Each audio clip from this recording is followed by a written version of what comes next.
حضرات، گزشتہ جمعے میں میں نے کچھ اشارہ کیا تھا کہ آج امام مہدی کے بارے میں جو ہمارے ہاں تصورات ہیں ان کے موضوع پر کچھ گفتگو ہوگی۔ یہ اصل میں ایک سلسلے کی کڑی ہے۔ 12 ربیع الاول کو جو تقریر میں نے کی تھی قرآن اکیڈمی میں، ختم نبوت اور تکمیل رسالت کے موضوع پر، اس کے ایک ضمیمے کی حیثیت سے نزول مسیح کا مسئلہ زیر بحث آیا۔ اب ظاہر بات ہے کہ نزول مسیح سے پہلے رفع مسیح علیہ الصلاۃ والسلام کا مسئلہ ہے۔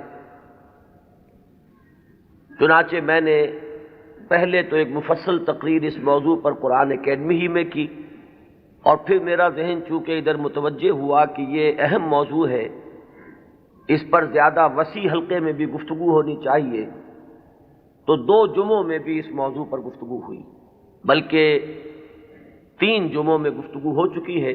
بعض ضمنی مسائل وہ تھے اس مسئلے سے متعلق جن پر پچھلے جمعے میں گفتگو ہوئی۔ اب آج اسی ضمن میں چونکہ ایک مسئلہ جنہیں عام طور پر امام مہدی کہا جاتا ہے ان کا بھی ہے، اور اس کا تعلق اس پہلو سے بھی ہے کہ آن جہانی غلام احمد قادیانی نے جہاں مسیح موعود ہونے کا دعویٰ کیا، وہاں مہدی معہود ہونے کا دعویٰ بھی کیا، اور ایک نہایت ضعیف روایت کا سہارا لے کر کہ لا مہدی الا عیسیٰ، انہوں نے اپنی ذات میں ان دونوں وعدوں کو جمع کر لیا کہ جن احادیث میں حضرت مسیح علیہ السلام کے نزول کی خبر دی گئی ہے وہ بھی مسیح عیسیٰ ابن مریم نہیں بلکہ مسیل مسیح، وہ میں ہوں، اور جن احادیث میں امام مہدی کے بارے میں اخبار ہیں وہاں بھی در حقیقت جس شخصیت کے ظہور کی پیشین گوئی کی گئی ہے وہ میں ہی ہوں۔ تو ایک ہی شخصیت میں یہ دونوں پیشین گوئیاں جو ہے احادیث کی ان کو اس نے جمع کر لیا، اور یہ بات سامنے رہے کہ اس شخص سے اپنے آپ کو منسوب کرنے والے جو 2 گروہ ہمارے ہاں ہیں، ایک وہ کہ جنہیں ہم اصل قادیانی یا اب ربوائی کہتے ہیں، اور دوسرے وہ کہ جو لاہوری کہلاتے ہیں، یہ دونوں ان دونوں دعووں کے بارے میں متفق ہیں۔ اختلاف ایک اضافی دعوے کے بارے میں ہے، وہ اپنی زندگی کے آخری دور میں صریحاً نبوت کا دعویٰ ہے جو غلام احمد قادیانی نے کیا۔ اس دعوے کے بارے میں کچھ تعویلوں کے حوالے سے لاہوری جماعت منکر ہے کہ وہ دعویٰ ہوا ہی نہیں، یا یہ کہ اس کی تعویل ایسی کرتے ہیں کہ موقف ان کا یہ ہے کہ ہم غلام احمد کو نبی نہیں مانتے بلکہ ہم مسیح موعود اور مہدی معہود مانتے ہیں۔ تو جہاں تک ان دونوں دعووں کا تعلق ہے، ان میں یہ دونوں جماعتیں مجتمع ہیں، ان کو ان دونوں حیثیتوں سے ماننے والے یہ ہیں، صرف جو فرق ہے ان کے مابین وہ نبوت کے دعوے کے بارے میں۔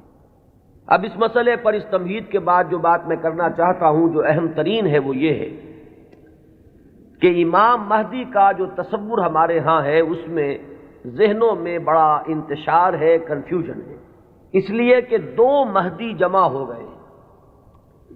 ایک تصور مہدی کا وہ ہے جو اہل تشیع کے ہاں ہے، اور ایک تصور مہدی کا وہ ہے جو اہل سنت کے ہاں ہے۔ ان دونوں میں زمین و آسمان کا فرق ہے۔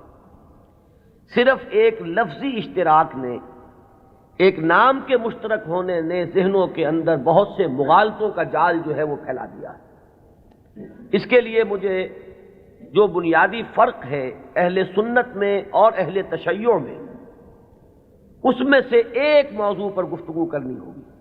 اہل سنت کا جو مجمع علیہ عقیدہ ہے، اسی سے ہم نے گفتگو شروع کی تھی، وہ ختم نبوت۔ نبی اکرم صلی اللہ علیہ وسلم پر ہر نوع کی نبوت ختم ہو چکی، آپ کے بعد کوئی نبی نہیں ہے، نہ کوئی ذلی ہے، نہ بروزی ہے، نہ جزوی ہے، نہ کلی ہے، نہ صاحب شریعت ہے، نہ بغیر شریعت ہے، نہ صاحب کتاب ہے، نہ بغیر کتاب۔ نبوت کی بنیاد ہے وحی نبوت پر، اور وحی نبوت کا دروازہ بند ہو چکا، یہ کھڑکی ہمیشہ ہمیش کے لیے بند ہو۔ اسی ضمن میں نبوت کا خاصہ ہم مانتے ہیں عصمت، معصوم ہونے۔ معصومیت جو ہے یہ خاصہ نبوت ہے اہل سنت کے نزدیک۔ جب نبوت ختم ہوئی تو معصومیت بھی ختم ہوئی۔ اب خطا کا امکان ہے، اجتہاد کا دروازہ ہے، کھلا ہے، کوشش کرو، محنت کرو، صحیح سے صحیح رائے تک پہنچنے کے لیے ایڑی چوٹی کا زور لگاؤ، کتاب و سنت کے جو محکمات ہیں، جو اس کی اساسات ہیں، اس سے استدلال کرتے ہوئے، استنباط کرتے ہوئے نتائج تک خود پہنچو، یہ اجتہاد ہے۔ اس اجتہاد میں جہاں ثواب کا امکان ہے، خطا کا بھی۔ ثواب یہاں سے والا ثواب نہیں، صاد والا ثواب، جس سے آپ بولتے صائب الرائے، وہ شخص کے جس کی رائے صحیح ہوتی ہے۔ تو ثواب کا بھی امکان ہے کہ صحیح رائے تک انسان پہنچ جائے، اور خطا کا بھی احتمال ہے۔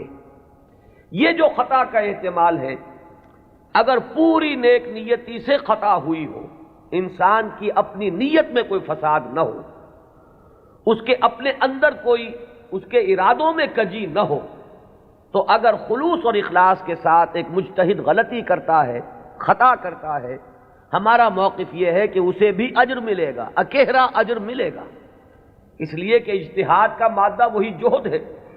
اس نے خلوص کے ساتھ محنت کی ہے، جد و جہد کی ہے، مطالعہ کیا ہے، غور و فکر کیا ہے، کتاب و سنت کی نصوص کو کھنگالا ہے، اس نے ایک رائے قائم کی ہے۔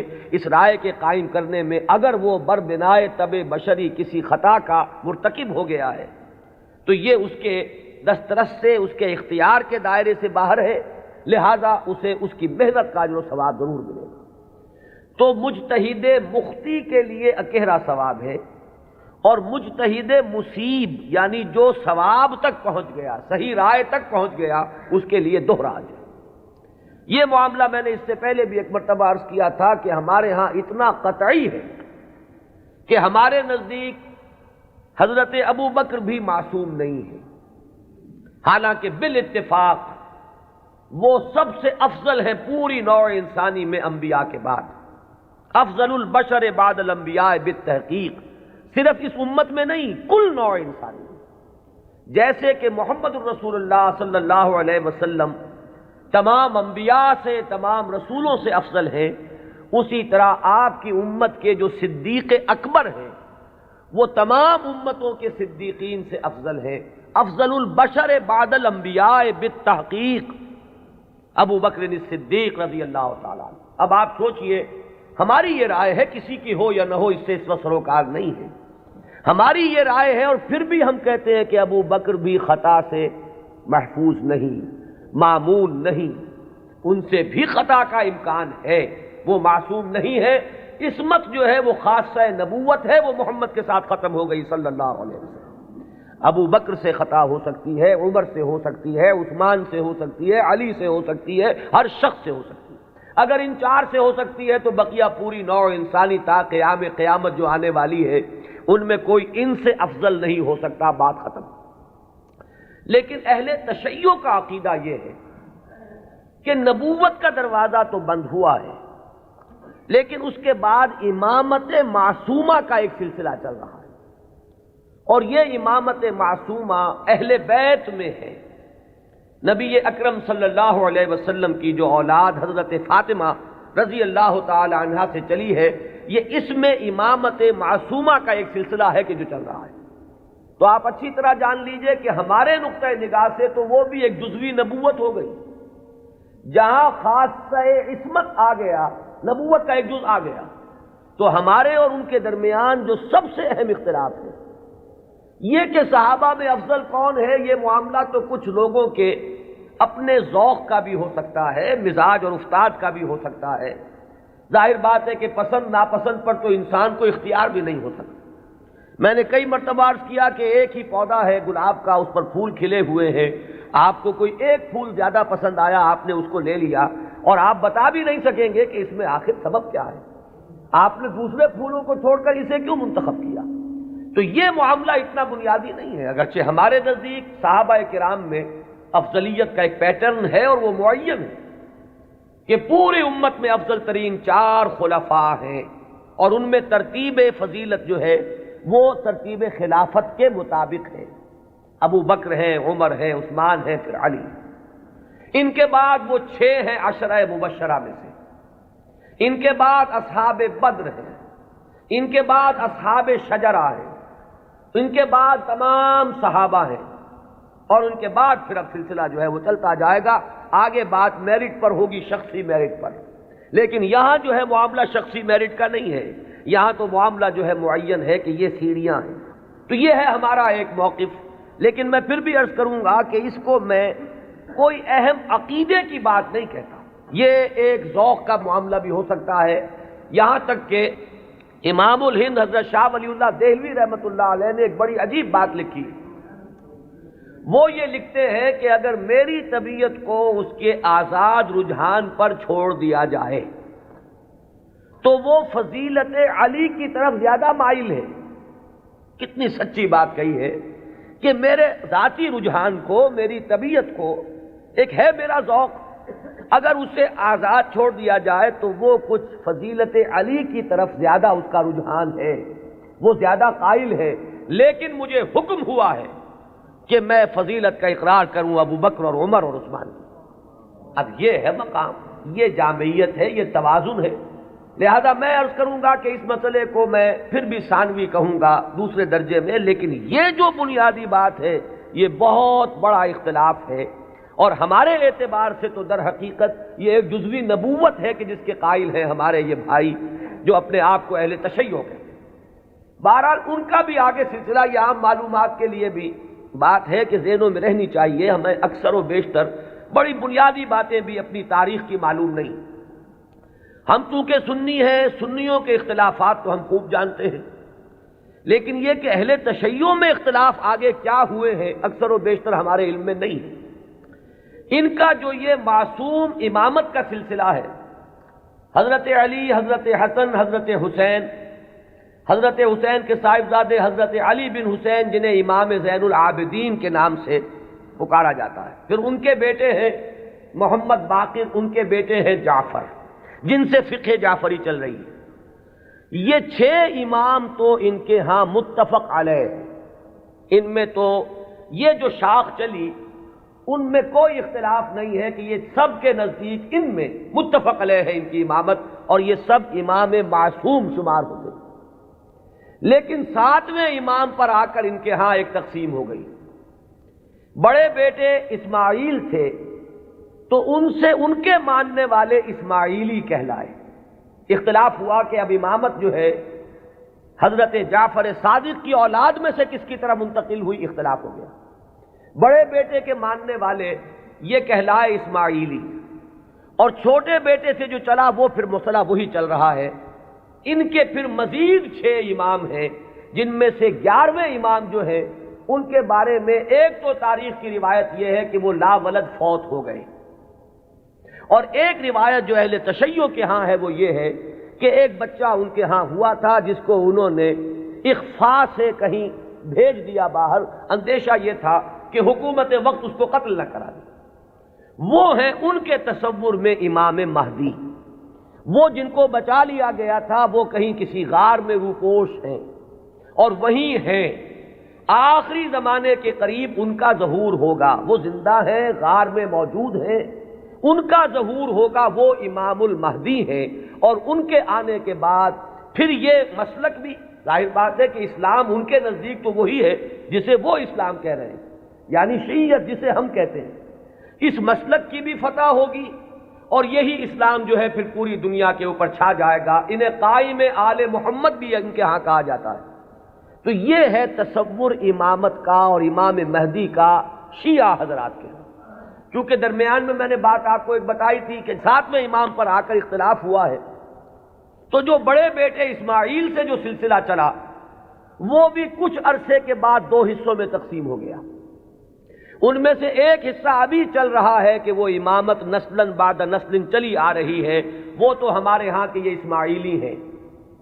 یہ اسماعیلی اس وقت جو ان کے امام ہیں آغا خان تھے، آغا خان کے پوتے اب ان کے امام ہیں، اب کریم آغا خان، یہ ان کے نزدیک امام معصوم ہیں، ان سے کسی خطا کا امکان ہی نہیں۔ سر سلطان محمد خان جو آغا خان تھے، ان کے تو یہ الفاظ بھی منقول ہوئے ہیں کہ جب میں شراب پیتا ہوں تو شراب جب میرے ہونٹوں کو مس کرتی ہے تو پاک ہو جاتی ہے۔ یعنی یہ امام معصوم تو وہ شے ہے کہ جس سے کوئی ناپاک چیز چھوئے گی تو پاک ہو جائے گی۔ جیسے وہ تصور ہے کہ ایک چیز، ایک پتھر کوئی ایسا بھی ہے کہ جس کو وہ چھو لے وہ سونا بن جاتا ہے، تو اسی طریقے سے یہ امامت معصومہ کیا ہے اس کا آپ تصور کیجئے۔ تو جو ایگزیکٹ لائن ہے امامت کی وہ تو در حقیقت ان کے ہاں ہے کہ وہ امامت معصومہ کا تصور جو ہے بغیر کسی سلسلے کے ٹوٹے ہوئے وہ چلا آ رہا ہے۔ ہمارے ہاں جن کو ہم آغا خانی کہتے ہیں، اسماعیلی کہتے ہیں، ان کے ہاں، ان کے ہاں دوسری شاخ وہ ہی تھی کہ اس میں بھی آگے چل کر امام غائب ہو گیا، وہ دوسرا امام ہے غائب۔ تو ایک امام غائب تو وہ ہیں جنہیں امام المہدی کہا جاتا ہے، وہ ہمارے ہاں کے جو عام شیعہ حضرات ہیں جنہیں اثنا عشری شیعہ کہتے ہیں، یعنی 12 اماموں کے ماننے والے۔ ایک وہ جو شاخ اوپر والی ہے اس کو شش امامیہ کہتے ہیں، یعنی 6 اماموں تک تو متحد آئے، اس کے بعد 6 کے بعد 7ویں امام پر ایک شاخ نکل گئی، تو وہ شش امامیہ کہلاتے ہیں ان کے نزدیک، اور خود کو یہ کہتے ہیں اثنا عشری۔ لہذا کسی بھی شیعہ دوست سے اگر بات ہو، آپ شیعہ کہیں گے تو وہ کچھ برا مانے گا، چپ رہے، آپ سے احتجاج نہ کرے تو بات اور ہوگی، لیکن یہ کہ اگر آپ ان سے مہذب انداز میں سوال کرنا چاہیں تو آپ کا سوال یہ ہونا چاہیے کہ کیا آپ اثنا عشری ہیں؟ یہ لفظ وہ ہے جو خود اپنے لیے اختیار کرتے ہیں۔ لہذا وہ 12 اماموں والا سلسلہ کے 6 متفق علیہ، 5 بعد میں، اور جو 12ویں امام ہیں ان کے وہ عہد طفولیت ہی میں کہیں ان کو بھیج دیا گیا کہیں حفاظت کے ساتھ، اور وہ کسی غار میں ابھی ہے اور وہ وہیں سے ظہور کریں گے۔ لہذا یہ جو اصل شیعیت ہے ان کا امام غائب ہے اور یہ اس کے انتظار میں ہے کہ وہ آئیں، ایک حالت منتظرہ جو ہے اس شیعیت پر یہ چلی آ رہی ہے۔ اس میں یہ بھی بتا دوں، یہ بھی دلچسپی کی بات ہے کہ حال ہی میں ایک بہت بڑا انقلابی قدم اٹھایا ہے خمینی نے یہ فلسفہ پیش کیا اور اس کو قبول حاصل ہو گیا ایران میں کہ یہ جو ہم امام منتظر کے انتظار میں رہیں گے اور کچھ نہیں کریں گے تو یہ تو بہت غلط معاملہ ہے کہ آنے والا ہی آئے گا تو کچھ ہوگا، ہم تو کچھ کر نہیں سکتے۔ اس نے تو ہمارے اوپر تعطل طاری کر دیا ہے، ہم لوگ جو ہے بالکل ظالموں کے لیے اور غلط کار لوگوں کے لیے نرم چارہ بن گئے ہیں، جیسے چاہیں وہ کریں، ہم تو ہاتھ نہیں پکڑ سکتے، اس لیے کہ ہم تو منتظر ہیں کہ کوئی آنے والا آئے گا تو صورت بدلے گی۔ تو انہوں نے فلسفہ پیش کیا کہ جب تک وہ امام غائب ظاہر نہیں ہوتے، نائب امام کی حیثیت سے کوئی شخص وہ تمام اختیارات ہاتھ میں لے سکتا ہے جو اصل میں امام کے۔ لہذا امام خمینی جو ہے اس وقت نائب امام ہے، وہ امام جو غائب ہیں ان کے نائب کی حیثیت سے وہ سارے اختیارات اور حقوق جو امام کے ہیں وہ اب امام خمینی کے پاس ہیں، اور اپنے کانسٹیٹیوشن میں انہوں نے اس کو ایک خاص اصطلاح دی ہے، یہ ہے ولایت فقیہ، کہ یہ وہ شخصیت ہے کہ جو بھی حکومت کا ڈھانچہ نیچے بنے گا، کوئی صدر منتخب ہو، کوئی وزیر اعظم منتخب ہو، پارلیمنٹ ہو، یہ سارا ڈھانچہ چلتا رہے گا، لیکن اوپر تلوار لٹکی رہے گی ولایت فقیہ کی کہ جس کو جس وقت چاہے وہ برطرف کر دے۔ یہی وجہ ہے کہ وہ ابو الحسن بنی صدر جو ہے وہ پیرس میں بیٹھے ہوئے ہیں، حالانکہ بہت بڑی اکثریت سے اس وقت ہمیں یہی بتایا گیا تھا واللہ عالم کہ بڑی عظیم اکثریت سے وہ صدر منتخب ہوئے تھے، لیکن بہرحال یہ تو نیچے کا ڈھانچہ ہے، اصل میں تو اوپر ولایت فقیہ ہے، اس کا اعتماد حاصل رہے گا تو کوئی شخص رہے گا، ورنہ نہیں۔ میں یہاں نہ کوئی تنقید کرنا چاہتا ہوں نہ کسی اختلاف کا اظہار، آپ کو بتا رہا ہوں کہ بات سمجھ میں آئے کہ امام مہدی کا اصل کانسیپٹ کیا ہے۔ یہ لفظ زیادہ جو ہے معروف جو در حقیقت اس شیعہ نظریے کے تحت ہے۔ ابھی میں آپ کو بتاؤں گا کہ ہمارے ہاں تو جو روایات کسی قدر پائے کی ہیں، کوئی ان کی حیثیت ہے، وہاں مہدی کا لفظ ہے ہی نہیں، کہیں بھی نہیں۔ اس اعتبار سے معاملہ بڑا مختلف ہے، کچھ خبریں ہیں ہمارے ہاں وہ میں ابھی عرض کروں گا، لیکن امام مہدی کی اصل شخصیت، ان کے بارے میں سارے تصورات، ان کا وہ مقام اور مرتبہ، یہ ساری چیزیں جو ہمارے ہاں عام ہیں، یہ در حقیقت ہماری نہیں بلکہ اہل تشیع کی، وہ ہے تصور شیعہ حضرات کا جو ہمارے ہاں عام ہو گیا ہے۔ اب آئیے جو ہمارا مسئلہ ہے، اہل سنت کے ہاں بھی یہ خبریں موجود ہیں، بلکہ میں اس کو شروع کروں گا ختم نبوت کے بعد وہ کیا اقدامات ہیں کہ جو اس امت میں اللہ تعالیٰ نے اپنی مشیت کاملہ کے تحت کیے ہیں، کہ جن کے بارے میں میں اس وقت جرأت کر کے ایک لفظ استعمال کر رہا ہوں کہ جو نبوت کی قائم مقامی کی حیثیت اختیار کر لیتے ہیں۔ ان میں سب سے پہلا قدم تو میں تفصیل سے عرض کر چکا ہوں، قرآن کی حفاظت۔ اللہ تعالیٰ نے ذمہ لیا، انا نحن نزلنا الذکر وانا لہ لحافظون، ہم نے ہی اس الذکر کو نازل کیا ہے اور ہم ہی اس کے محافظ۔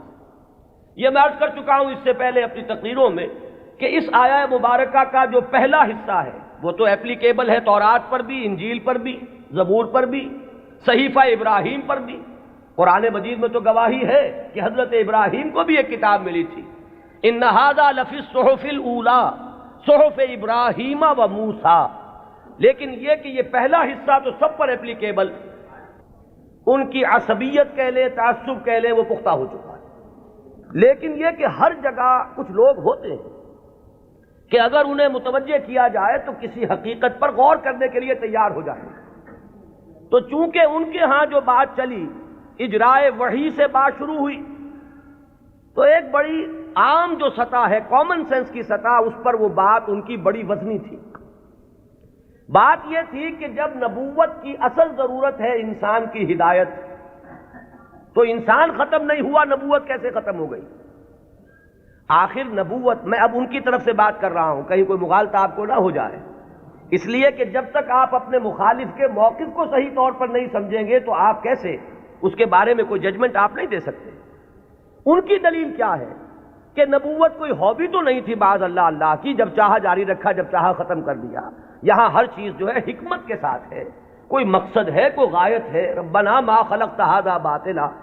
تو نبوت کی اصل غرض و غایت نوع انسانی کی ہدایت یا اتمام حجت۔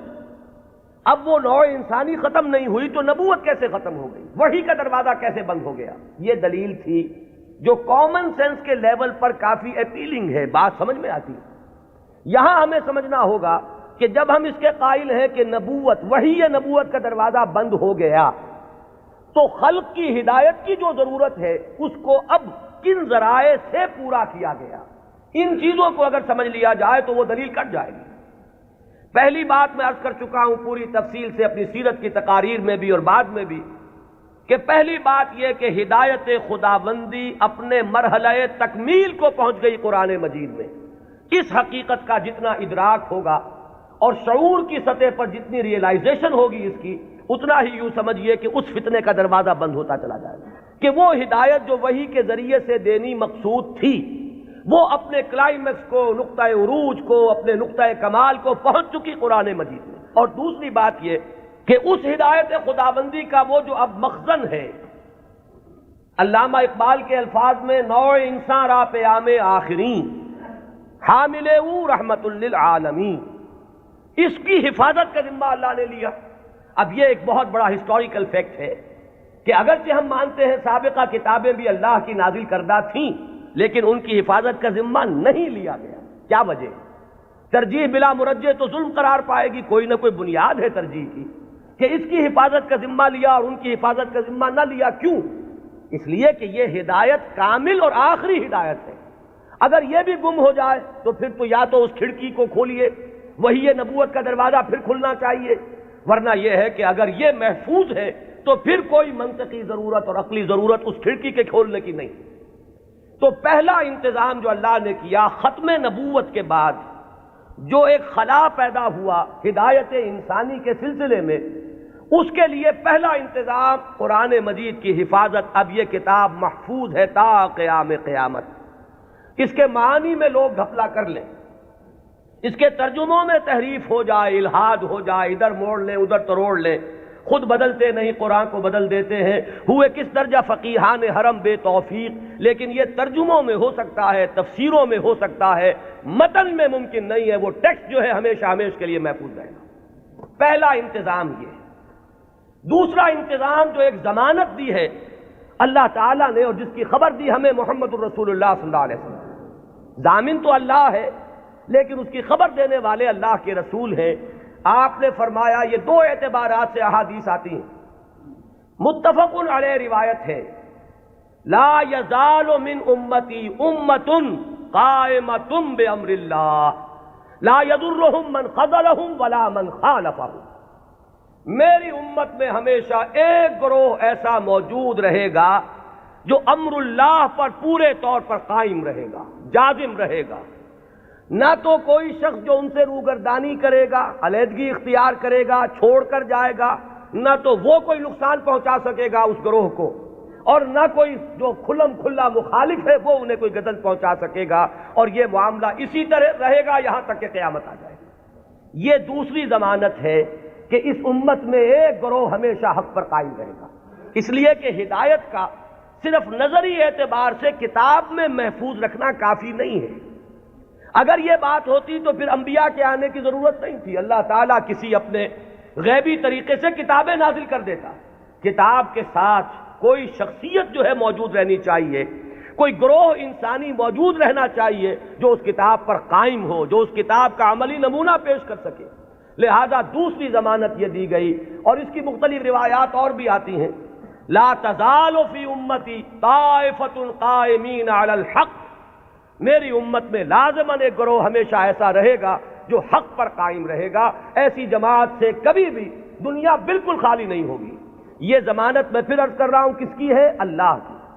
یہ در حقیقت اسی ضرورت کو پوری کرنے کا اہتمام ہو رہا ہے جو ختم نبوت کے بعد جو بھی خلا پیدا ہوا ہدایت انسانی کے اعتبار سے، اس کا جو پر کیا جانا ہے وہ ان چیزوں سے۔ یہی بات آپ کو ملے گی منفی اسلوب میں بھی، یہ تو مثبت ہے۔ منفی طور پر حضور نے فرمایا کہ میری امت کبھی گمراہی پر جمع نہیں ہوگی، لا تجمع امتی علی الضلالہ۔ اگر تو کبھی ایسا ہو جائے پوری امت محمد صلی اللہ علیہ وسلم گمراہی پر جمع ہو جائے تو نفی ہو جائے گی اس قول کی کہ میری امت میں ہمیشہ ایک گروہ حق پر قائم رہے گا، قائمین علی الحق۔ تو بات ایک ہی ہے، ایک اس کا مثبت انداز ہے، اور ایک اس کا منفی پہلو ہے کہ لا تجمع امتی علی الضلالہ، میری امت کبھی بھی گمراہی پر جمع نہیں۔ اسی ضمن میں ایک تیسری جو ضمانت دی ہے وہ ضمانت وہ ہے جسے ہم مجددین امت کے نام سے جانتے ہیں۔ ایک سلسلہ مجددین ہے جس کی خبر دی گئی ہے کہ ان اللہ یبعث فی هذه الامہ علی راس کل 100 عام من یجدد لها دینها۔ اللہ تعالیٰ نے خاص اہتمام فرمایا ہے کہ اس دین پر اگر کچھ اور بیرونی اثرات آتے چلے گئے، کچھ پردے پڑتے چلے گئے، کچھ گردہ ادھر ادھر سے آ کے جمع ہو گیا، کچھ بدعات کا طومار آ گیا، کوئی غلط نظریات جو ہے انہوں نے آ کر تسلط حاصل کر لیا، تو ہر 100 سال کے بعد ہر صدی کے سرے پر اللہ تعالیٰ ایک ایسی شخصیت کو اٹھائے گا کہ جو اس پورے دین کو اثر نو بالکل خالص شکل میں پیش کر دے گا۔ سارا ادھر ادھر کا گند جو آیا تھا اس کو دھو دے گا، سارے جو اضافے ہوئے تھے اس سے اس کو پاک کر دے گا، جو بھی عجمی یا جو غیر اسلامی تصورات آئے ہوئے ہوں گے انہیں دھو دے گا، جو رسوم کے اندر اور مراسم کے اندر جتنے بھی نئی بدعات جاری کی گئی ہوں گی ان سے بھی بالکل نکھار کر جو اصل ہے چہرہ اس دین حق کا، دین محمدی علیہ صاحب الصلاۃ والسلام کا، اسے نکھار کر اصل صورت اس کی پھر واضح کر دے گا۔ یہ ہے جنہیں ہم مجددین امت کہتے ہیں۔ اور یہ جان لیجئے کہ اس کا اگرچہ جن لوگوں کو ہم نے قرار دیا ہے کہ وہ اس امت کے مجددین ہیں، ہمارے ہاں نہ مجدد معصوم ہے۔ اب اختلاف رکھیے، یہاں پر فرق ذہن میں رکھیے۔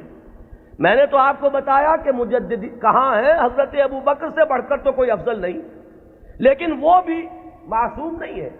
وہ سلسلہ امامت کا کانسیپٹ بالکل جدا ہے، اس کی بنیاد جدا، اس کا تصور جدا، اس کے ساتھ جتنے بھی معاملات جو ہیں متعلق ہیں وہ سب بالکل مختلف ہیں۔ اور یہ جو سلسلہ مجددین امت ہے یہ کانسیپٹ کے اعتبار سے بنیادی طور پر مختلف ہے۔ کوئی ہمارا ہندوانہ پس منظر ہے جو اثر انداز ہو رہا ہے، کوئی مغربی تہذیب نے آ کر کوئی اپنا غازہ مل دیا ہے، ان سب کو ہٹا کر وہ دین کی اور شرع مبین کی جو اصل اور صاف صورت ہے اس کو اثر نو اجاگر کر دو۔ یہ ہے کار تجدید۔ ہم نے کوشش کی ہے، اور اس میں اختلاف ہو سکتا ہے کہ ایک گروہ جو ہے وہ کسی کو مجدد سمجھ رہا ہو، ایک گروہ کسی اور کو مجدد سمجھ رہا ہو۔ جیسے جیسے زمانہ آگے چلتا ہے ماضی کے بارے میں تو رائیں کچھ نہ کچھ ایک جیسی ہوتی چلی جاتی ہیں، لیکن یہ کہ ہم عصر لوگوں میں ہمیشہ اختلاف رہے گا۔ گروہ رہیں گے وہ سمجھیں گے کہ شاید یہ مجدد ہیں، ان کی خدمات ایسی ہیں کہ دین کی اصل شکل کو انہوں نے واضح کیا ہے، اور اوہام اور رسومات کا جو اس کے اوپر طومار آ گیا تھا اسے انہوں نے پاک کیا ہے۔ تو کوئی کسی کو مجدد مان لے، کوئی کسی کو مجدد مان لے، یہ کوئی عقیدے کا مسئلہ نہیں ہے، کسی کے مجدد ماننے سے کوئی فرق واقع نہیں ہوتا۔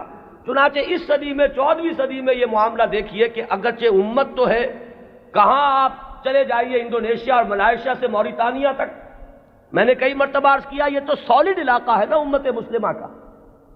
کہیں ٹھیک ہے وہ اس طرح سے آزاد اور خود مختار نہیں ہے جیسے ہندوستان میں ہے، لیکن امت محمد تو موجود ہے، اور جو ان آفیشل ایسٹیمیٹس ہیں اس کے اعتبار سے اس وقت بھارت میں 15 کروڑ مسلمان ہیں۔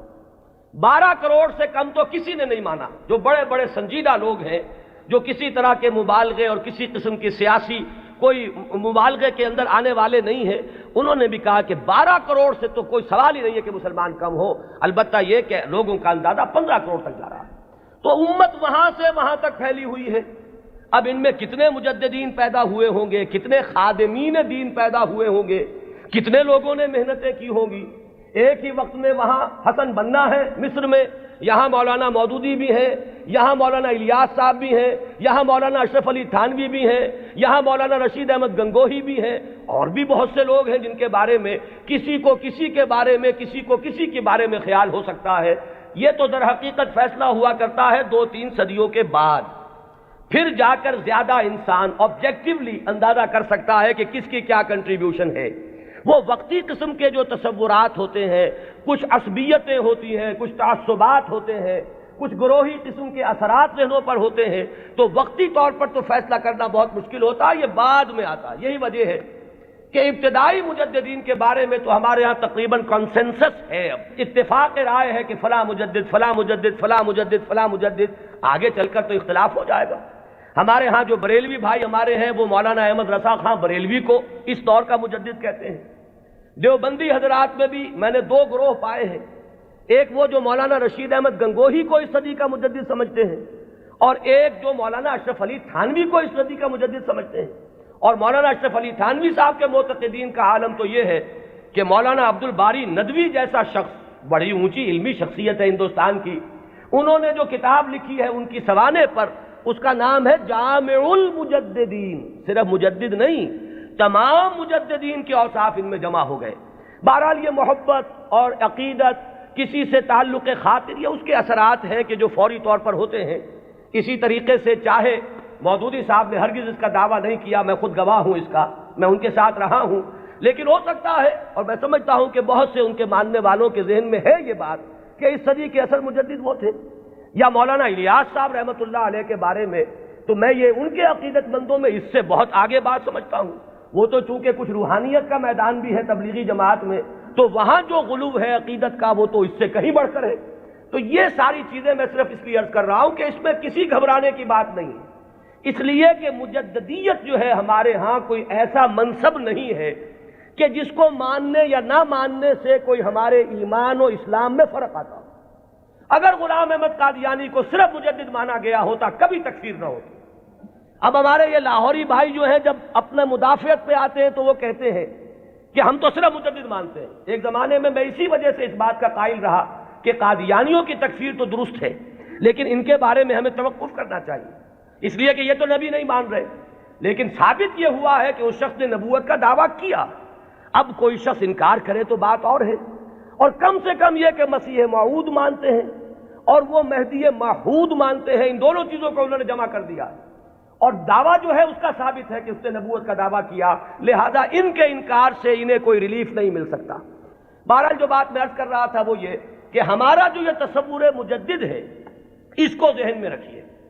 تو اب اس سے آگے بحث کو بڑھائیے، جیسے سلسلہ نبوت و رسالت اپنے ارتقائی مراحل طے کر کے مقام عروج پر، کلائمیکس پر، درجہ کمال پر پہنچا محمد الرسول اللہ صلی اللہ علیہ وسلم کی ذات مقدسہ میں، اسی طرح بالکل منطقی طور پر سمجھیے کہ اب یہ مجددین امت کا سلسلہ بھی قیامت سے پہلے اپنے ایک تکمیلی مرحلے کو پہنچے گا، اور وہ تکمیلی مرحلہ کیا ہے کہ اس امت کی ایک ایسی تجدید ہوگی، اس دین کی ایک اتنی مکمل تجدید ہوگی وہ دین کے جسے اب پوری دنیا کا دین بننا ہے، جس کی خبر دی ہے محمد رسول اللہ صلی اللہ علیہ وسلم نے، تو وہ اخبار و احادیث ہمیں ملتی ہیں کہ جن میں حضور نے یہ خبر دی ہے کہ قیامت سے قبل اور قرب قیامت کے زمانے میں میری امت میں ایک شخص ایسا پیدا ہوگا کہ جو اس دین کو دنیا میں غالب کرے گا، جو اس کے لیے پھر اثر نو ایک جد و جہد کرے گا۔ ظاہر بات ہے کہ وہ سلسلہ مجددین ہی کی آخری کڑی، اس لیے کہ قیامت کے سلسلے میں بات ہو رہی ہے قیامت سے پہلے پہلے ایک ایسی عظیم شخصیت جو ہے مسلمانوں میں پیدا ہوگی، وہ سلسلہ مجددین امت کا یوں سمجھیے کہ مقام عروج ہے، وہ اس کا کلائمیکس ہوگا، وہ اس کا تکمیلی درجہ ہوگا۔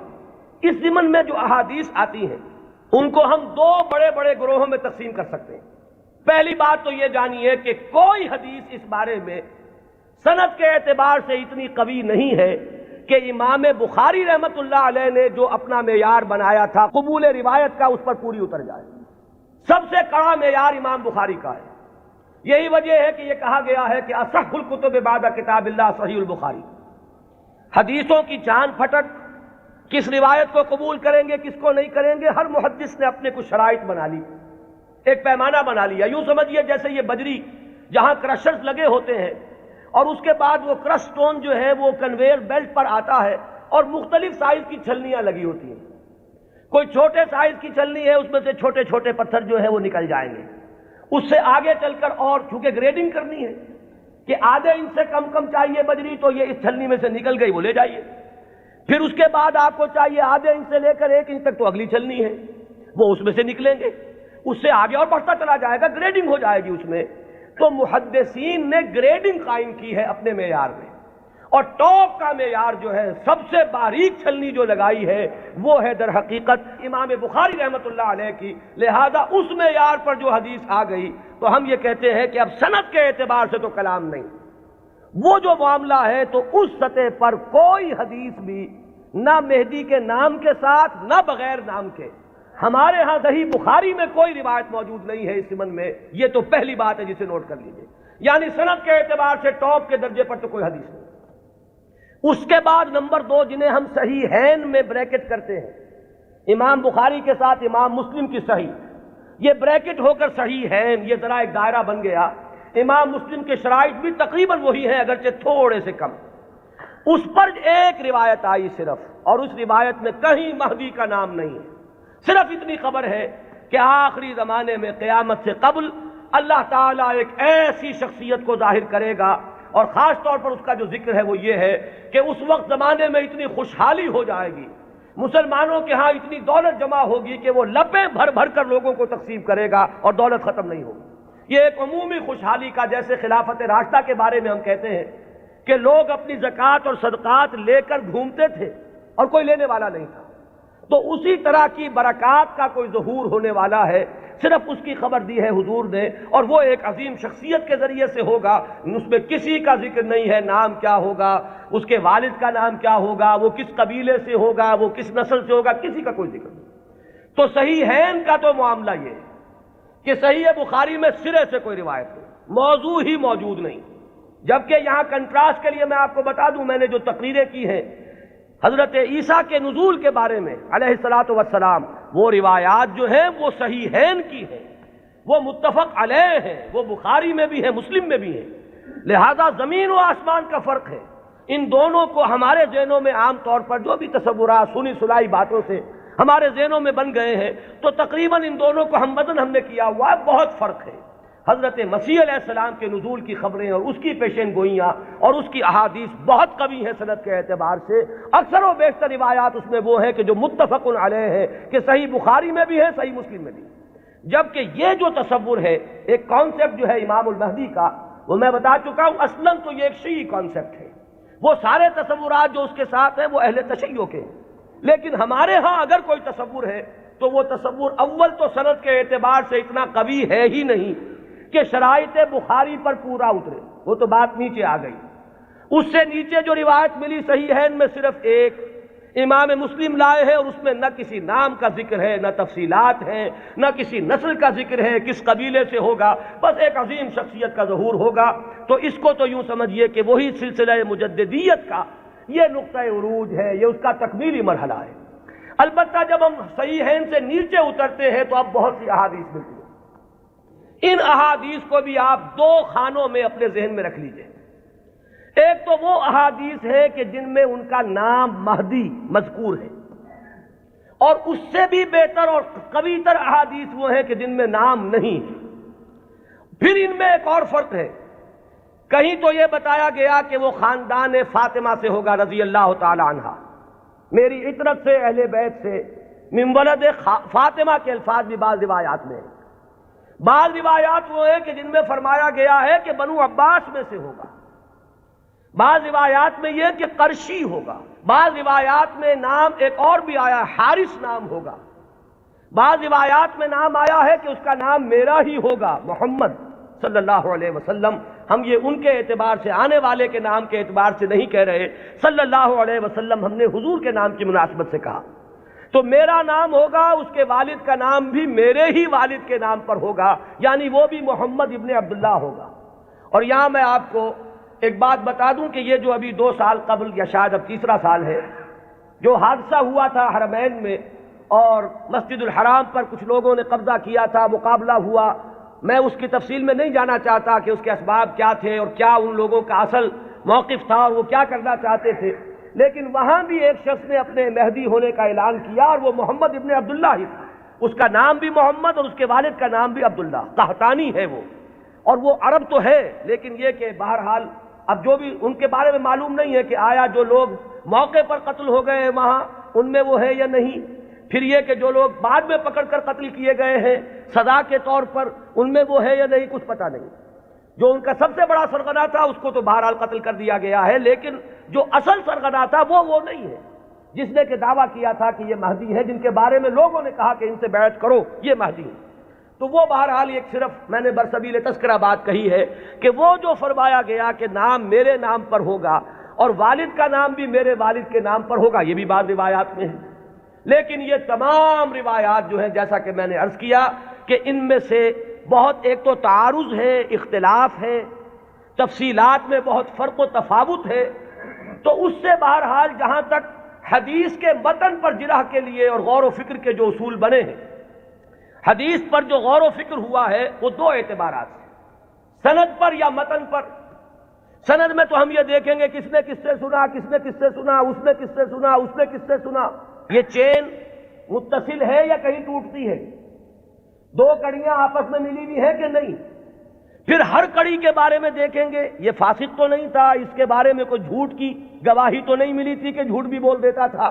تو یہ سارا معاملہ تو ہے سند کا کہ جتنے بھی راوی ہیں متصل ہو روایت کا سلسلہ نمبر 1، اور جو راوی ہیں وہ سب کے سب ثقہ ہو، قابل اعتماد ہو، نیک لوگ ہو، یہ گفتگو تو ہے سند پر۔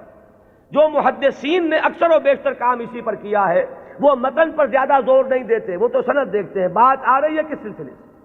ایک ہوتا ہے کسی حدیث کے مضمون پر غور کر کے اور پھر یہ دیکھا جائے کہ اس میں کیا ہے، کوئی چیز ایسی تو نہیں جو خلاف عقل ہو، کوئی چیز ایسی تو نہیں جو کتاب و سنت کی دوسری منسوخ چیزوں کے خلاف ہو، بالکل واضح طور پر کوئی چیز مخالفت کر رہی ہو قرآن اور حدیث کی۔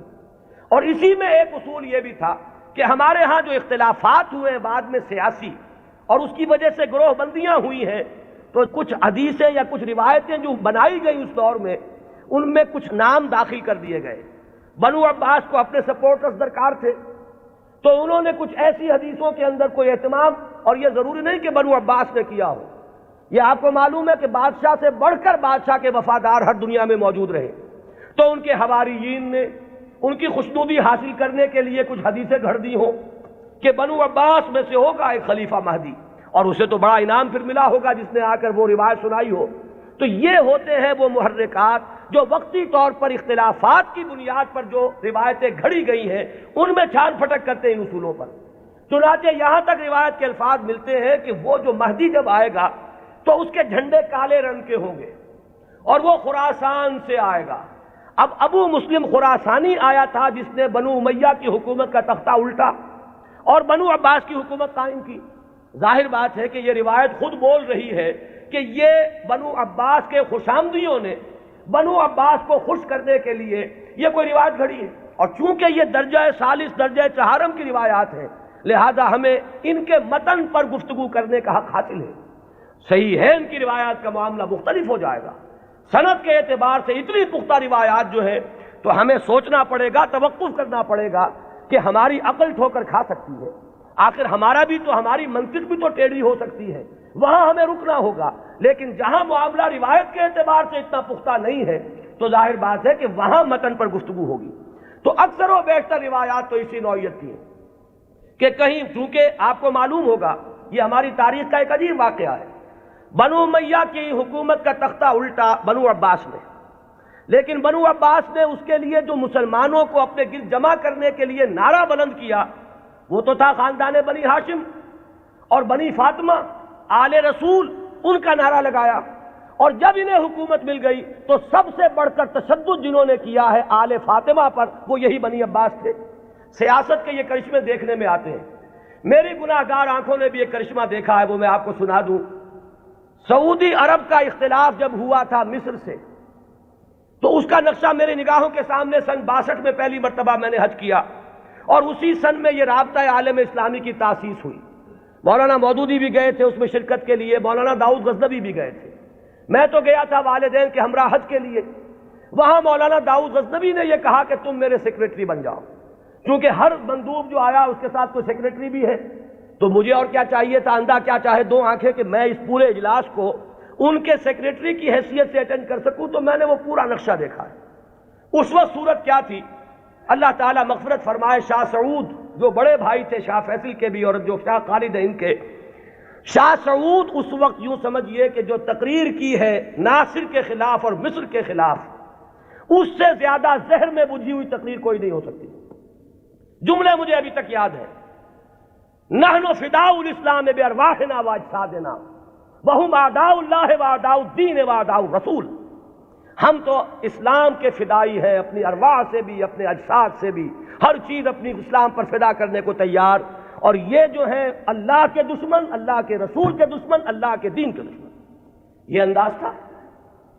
وہ کہیں تصویر اس زمانے میں چھپ گئی تھی، ظاہر بات ہے کہ مصر تو اس طرح کا آزاد ملک ہے جیسے ہمارا معاشرہ بھی ہے، یہاں سوشلسٹ بھی ہیں، ملحد بھی ہیں، وہاں بھی ہے۔ تو کسی ملحد رسالے میں یہ پولیگیمی پر ایک کارٹون چھپ گیا تھا، ایک مرغہ درمیان میں ہے اور چاروں طرف 9 مرغیاں، اور یہ کارٹون جو ہے وہ منسوب کیا تھا یہ ہے، یعنی اشارہ کیا جا رہا تھا توہین آمیز انداز میں نبی اکرم صلی اللہ علیہ وسلم۔ اس کارٹون کا ذکر انہوں نے کیا، یہ کر رہے ہیں وہ مصر میں، اور ظاہر بات ہے یہ ایسی چیز ہے کہ ہر مسلمان کا خون جو ہے کھول اٹھے گا اس کے تصور سے۔ لیکن یہ کہ پھر آپ سوچئے ہوا کیا، یہ جو اختلاف تھا مصر کا اور سعودی عرب کا، اب اختلاف ہوا 2 بھائیوں کا۔ شاہ فیصل نے جو اس وقت ولی عہد تھے تختہ الٹا، حکومت پر قبضہ کیا، وہی شاہ سعود اب جا کر بیٹھے ناصر کی گود میں، جن کی وہ تقریر تھی، انہیں پناہ ملی ہے تو ناصر کے ہاں ملی ہے۔ کشمکش تو سعودی عرب کی اور مصر کی تھی، شخصیات در حقیقت اس میں آ جایا کرتی ہیں وقتی طور پر۔ تو یہ تماشا میری گناہ گار آنکھوں نے بھی دیکھا، اور یہی تماشا تاریخ میں ہوا تھا کہ بنو عباس نے بنو امیہ کی حکومت کا تختہ الٹا اہل بیت رسول کے نام پر، اور پھر اہل بیت رسول پر جتنا ستم کیا ہے بنو عباس نے، اس کا اس نے اشیر بھی نہیں ہے کہ جو بنو امیہ نے کیا۔ بہرحال یہ جب معاملات ہیں تو کہیں بنی فاطمہ کے لیے وہ احادیث ہے، کہیں بنو عباس کے لیے ہے، تو ان روایتوں کا ہمارے ہاں کوئی اونچا مقام نہیں۔ البتہ وہ جو میں نے بات آپ کے سامنے عرض کی کہ دین کا جو ایک تصور ہمارا ہے بحیثیت مجموعی، ختم نبوت کے بعد ہدایت انسانی کا سلسلہ جو جاری ہے وہ کس شکل میں ہے؟ میں نے آج اسی لیے آیت شروع میں پڑھی تھی، وَلْتَكُمْ مِنْكُمْ أُمَّةٌ يَدْعُونَ إِلَى الْخَيْرِ وَيَأْمُرُونَ بِالْمَعْرُوفِ وَيَنْهَوْنَ عَنِ الْمُنكَرِ وَأُولَٰئِكَ هُمُ الْمُفْلِحُونَ۔ لوگوں اب شخصی نبوت کا دور ختم ہوا، وہ تو آخری اور کامل نبی تھے محمد صلی اللہ علیہ وسلم۔ اب تمہیں اجتماعی سطح پر ایک کام کرنا ہے، وہ کام جو ہوا کرتا تھا رسولوں کے ذریعے سے اب تمہیں کرنا ہے، بحیثیت امت کرنا ہے۔ وَكَذَلِكَ جَعَلْنَاكُمْ أُمَّةً وَسَطًا لِتَكُونُوا شُهَدَاءَ عَلَى النَّاسِ وَيَكُونَ الرَّسُولُ عَلَيْكُمْ شَهِيدًا۔ ہم نے تمہیں امت وسط بنایا ہی اس لیے ہے کہ رسول گواہی دے تم پر اور تم گواہ بن جاؤ پوری نوع انسانی پر۔ یہی ہے فطرت کے مطابق، عقل کے مطابق، منطق کے مطابق کہ وہ جو سلسلہ ختم ہوا رسالت کا، اور نبوت کا در حقیقت اس کی جگہ اب اس امت نے لی ہے. اب یہ کلیکٹیو رسپانسبلٹی ہے پوری امت کی. اور امت بحیثیت مجموعی کنتم خیر امت اخرجت للناس تأمرون بالمعروف وتنہون عن المنکر وتؤمنون باللہ. اور اگر پوری امت سو جائے، پوری امت کو اپنی ذمہ داری کا احساس نہ رہے، پوری امت جو ہے کہیں گم ہو جائے، اپنا قافلہ جو ہے وہ راستہ بھول چکا ہو، تب کیا کریں؟ وَلْتَكُمْ مِنْكُمْ أُمَّةٌ يَدْعُونَ إِلَى الْخَيْرِ. تم میں سے ایک گروہ تو رہنا ہی چاہیے، ایک جماعت تو ایسی ہونی ہی چاہیے. کچھ لوگ تو رہے کہ دنیا جب دنیا کی طرف دوڑ رہی ہو تو وہ دین کے لیے اپنے آپ کو وقف کر دیں.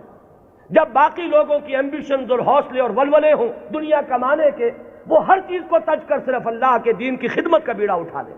تو ایک گروہ، ایک جماعت تو رہنی ہی چاہیے. وَلْتَكُمْ مِنْكُمْ أُمَّةٌ يَدْعُونَ إِلَى الْخَيْرِ وَيَأْمُرُونَ بِالْمَعْرُوفِ وَيَنْهَوْنَ عَنِ الْمُنكَرِ وَأُولَٰئِكَ هُمُ الْمُفْلِحُونَ. اور جان لو کہ اصل فلاح کے حقدار وہی ہوں گے، انہی کو فلاح مل کر رہے گی. یہ ہے وہ قرآنی ہدایت جس کا اب میں نے جو بتایا آپ کو احادیث کے ذیل میں. تو پہلی بات تو یہ کہ قرآن کی حفاظت وہ قرآن سے ثابت، احادیث سے ثابت. دوسری بات یہ کہ ایسے ایک گروہ کا رہنا، اس کی ضمانت احادیث نے دے دی. لا تزال فی امتی طائفۃ قائمین علی الحق. میری امت میں ایک گروہ ہمیشہ رہے گا. اور یہ جان لیجئے یہ بھی ایک دلچسپ مسئلہ ہے. جو جماعتیں بنتی ہیں، جو گروہ اٹھتے ہیں اس کام کے لیے، ظاہر بات ہے وہ کسی شخصیت کے سہارے پر اٹھتے ہیں. یہ آپ کو اچھا لگے یا برا لگے. کچھ لوگ زیادہ آئیڈیلسٹ ہوتے ہیں، وہ شخصیت نہیں بلکہ زیادہ جو ہے وہ اجتماعیت میں بلیو کرنے والے ہیں. ان حضرات کی توجہ کے لیے کہہ رہا ہوں کہ کام ہمیشہ جب بھی آپ دیکھیں گے کسی شخص سے شروع ہوا ہے. کوئی شخص جس کا کہ ذکر میں ابھی کر چکا کہ ان اللہ یبعث فی هذه الامہ علی راس کل مئۃ عام من یبعث لها دینہا. کوئی نہ کوئی شخص اٹھتا رہے گا کہ جو دین کو تمام جو باہر سے آئے ہوئے اثرات ہیں ان سے دھو کر اس کی صحیح شکل میں لوگ دنیا کے سامنے لے آئے گا. اب ظاہر بات ہے کہ وہ اکیلا تو نہیں ہوگا، اسی کی دعوت پر کچھ لوگ جمع ہوں گے. وہ پکارے گا من انصاری اللہ، میں یہ کام کا بیڑا اٹھا رہا ہوں، کون ہے جو میری مدد کرے؟ وہ جماعت وجود میں آئے گی. وہ ہے جماعت وَلْتَكُمْ مِنْكُمْ أُمَّةٌ يَدْعُونَ إِلَى الْخَيْرِ یا لَا تَزَالُ فِي أُمَّتِي طَائِفَةٌ قَائِمِينَ عَلَى الْحَقِّ. وہ جماعت ہوگی. اس کے بعد ہوتا کیا ہے حادثہ یہ بھی جان لیجئے، یہ بھی بہت مرتبہ ریپیٹ ہو چکا ہے. وہ جو گروہ، وہ جماعت جب ذرا آگے بات چلتی ہے تو وہ شخصیت جو ہے وہ بت بن جاتا ہے. اس کی محبت جو ہے وہ عقیدت میں بدل جاتی ہے.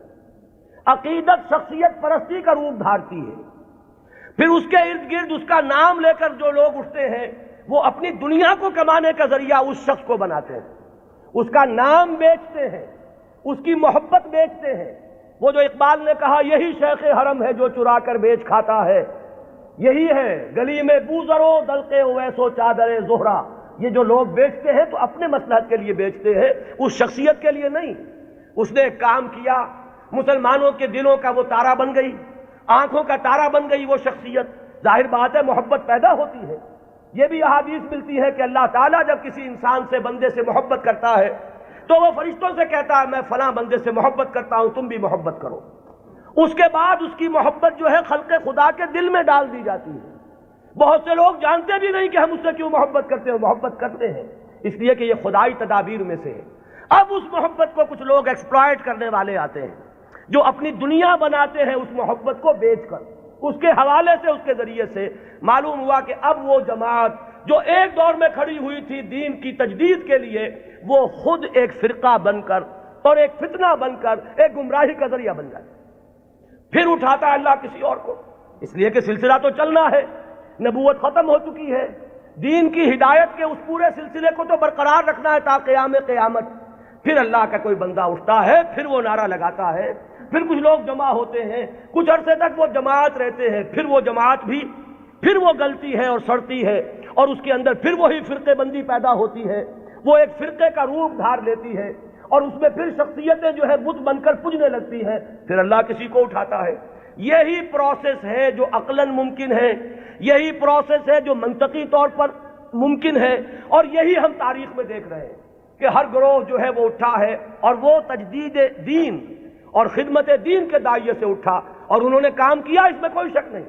ایک وقت میں دین کی صحیح تصویر لوگوں کے سامنے رکھی، وہ خدمتیں کر کے چلے گئے، بعد میں ان کے نام پوجنے لگے اور وہ پھر عقیدے بن گئے۔ آج ہمارے ہاں جو مزاروں کی پرستش ہو رہی ہے تو یہی تو ہے، جنہوں نے فاقوں پر فاقے کاٹے تھے، جن کے فاقے ضرب المثل ہیں، آج ان کی قبروں کے طفیل جو ہیں عیاشیاں ہو رہی ہیں۔ آج لوگ جو ہیں انہوں نے اپنی دنیا کمانے کا ذریعہ اس کو بنایا ہوا ہے۔ تو یہ وہی پروسیس ہے جو بہت زیادہ میگنیفائڈ فارم میں اور بڑی گھناؤنی صورت میں ہمارے سامنے موجود ہے۔ ہوتا یہی ہے، تو فرمایا کہ ایسا ہوتا رہے گا، قافلہ چلتا رہے گا۔ قرآن ہے، یہ قلعہ تو گڑا ہوا ہے، اس میں تو کہیں ادھر سے ادھر ہونے کا سوال ہی نہیں، یہ تو قائم و دائم ہے، اس کی حفاظت کا ذمہ لیا ہے۔ اس کے بعد ایک امت ایک گروہ بھی موجود رہے گی، اس کی بھی ضمانت ہے۔ اور ظاہر بات ہے کہ امت یا گروہ، اما یا امو کہتے کسے ہیں؟ ایک امام ہوتا ہے جس کے پیچھے نماز ادا کرتے ہیں باجماعت، وہ امام ہے، اور امت کا لفظ بنا امام سے ہے، اما یا امو سے لفظ امت بنا۔ یہ جو شخص اٹھے گا، اس کے جو ساتھی ہوں گے، آبان و انصار ہوں گے، جو مددگار ہوں گے، یہ جماعت بنیں گے۔ اور اس کے بعد جب یہ جماعت جو ہے، جب یہ زوال سے دو چار ہوگی، جب اس کے اندر فساد رونما ہو جائے گا، پھر وہ پروسیس اثر نو ہوگا۔ یہ چلتا رہے گا تا کہ قرب قیامت میں ایک عظیم شخصیت کا ظہور ہوگا، وہ اسی سلسلہ مجددین کی آخری کڑی ہوگا، وہ دین کی تجدید کرے گا، اس کے ساتھ مسلمان جمع ہو جائیں گے، متقین ہوں گے، صالحین ہوں گے، مخلصین ہوں گے، جہاد ہوگا، اعداء اللہ اعداء الدین کے ساتھ مقابلے ہوں گے، اور ان میں سر فہرست ہے یہود، اور یہود ہی کے ساتھ جب آخری مارکہ ہو رہا ہوگا اور وہاں مسلمانوں کے قدم جو ہے وہ کمزور پڑ رہے ہوں گے، اس وقت وہ حضرت مسیح کا نزول ہوگا، اور وہ دجال اکبر جو یہود کا اس وقت سب سے بڑا لیڈر ہوگا، اسے بھی قتل کریں گے اور یہودیوں کا قلع کما کریں گے۔ یہ دونوں جو واقعات ہیں جمع ہو جاتے ہیں، نزول عیسیٰ علیہ السلام کا معاملہ بھی اور اس عظیم شخصیت کا معاملہ بھی۔ ہم یقین سے نہیں کہہ سکتے ان کا نام کیا ہوگا، یہ ساری خبریں فلاں قبیلے سے، فلاں خاندان سے، یہ اس سند کو نہیں پہنچی ہوئی ہیں کہ میں یا آپ کوئی رائے اس کی بنا پر حتمی طور پر قائم کر لیں۔ حتمی بات ایک ہی ہے کہ آخری زمانے میں اس امت میں ایک مجدد پیدا ہوگا، عظیم مجدد، اور وہ اس دین کی تجدید اس سطح پر کرے گا کہ جس کے بعد اس دین کا غلبہ پوری دنیا میں ممکن ہو جائے گا۔ یہ ہے اصل میں ہمارا تصور اہل سنت کا۔ آپ انہیں امام مہدی کہیں یا نہ کہیں، نام اختیار کریں یا نہ کریں، بہرحال یہ تصور ہمارے ہاں موجود ہے۔